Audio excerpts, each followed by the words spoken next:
J'étais soigneur de tempérament, n'est-ce pas? Je le suis.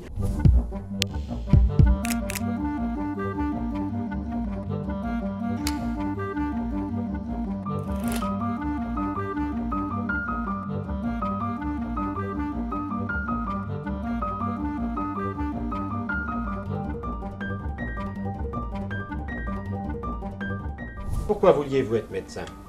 Ah ben ça c'est simplement, j'ai la vocation. Par respect de la vie humaine, par pitié pour les hommes Non, pour faire quelque chose de médical, ça me faisait plaisir. Ça m'a fait longtemps plaisir. Quand j'ai pratiqué la médecine, bien 35 ans maintenant, et il me faisait plaisir de guérir un homme de cerveau, de soigner une varicocèle, de m'amuser avec une rougeole. Je trouvais ça très bien. J'étais soigneur de tempérament, n'est-ce pas? Je le suis. L'ambition de ma mère, c'était de faire de moi un acheteur des grands magasins. Il n'y avait pas plus haut dans son esprit.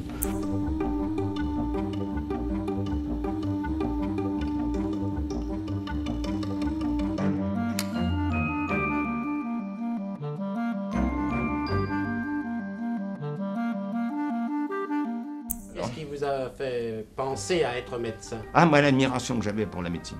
Alors, de voir des médecins, je trouvais ça épatant.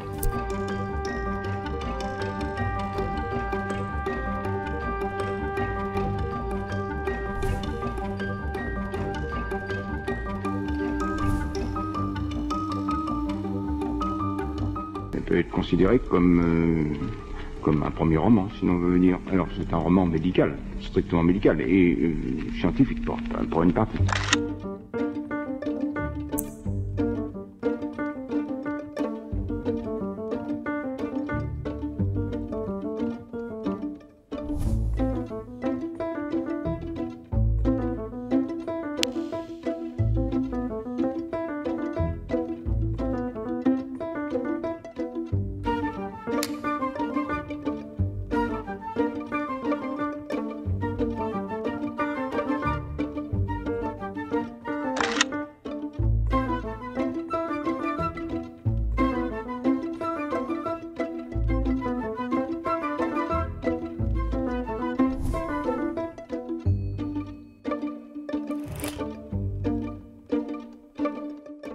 Est-ce la souffrance de l'homme ou bien la maladie en elle-même qui vous intéresse? Ah non, la souffrance de l'homme, je dis, s'il souffre, il va être encore plus méchant qu'il n'est d'habitude, et il va se venger, et puis c'est pas la peine, il se trouve bien, bon, très bien, qu'il aille mieux, quoi, voilà.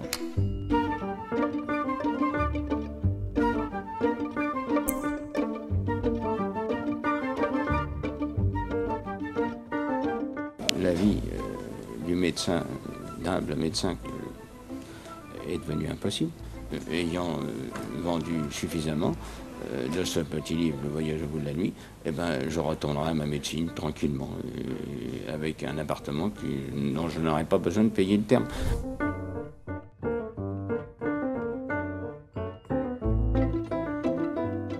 Cette image en soi-même, elle est critique d'une image de la littérature.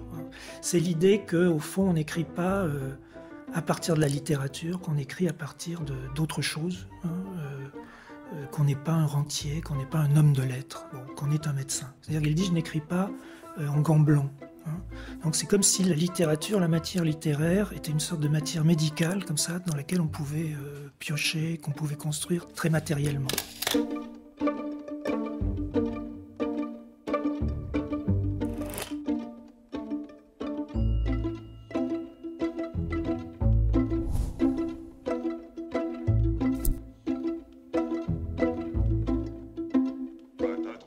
Charogne, un vilain soir, je te ferai dans les